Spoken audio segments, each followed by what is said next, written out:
Inihayag ni Arvin Billy, araling panlipunan teacher sa Tarlac National High School, ang pagkabahala nito sa magiging implementasyon at bisa ng Academic Recovery and Accessible Learning o ARAL Law ng Department of Education sa sistema ng edukasyon sa isang panayam mula sa mini press conference na naganap noong Disyembre 4 sa Tarlac National High School.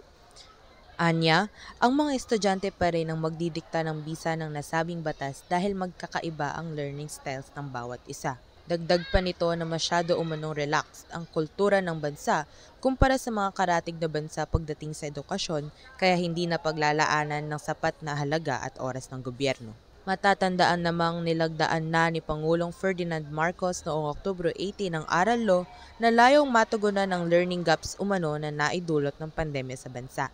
Nakatakda naman na tulungan ng Aral Law ang mga mag-aaral na nahihirapang makasunod sa kanilang mga aralin sa pamamagitan ng iba't ibang national learning interventions na nakapaloob dito.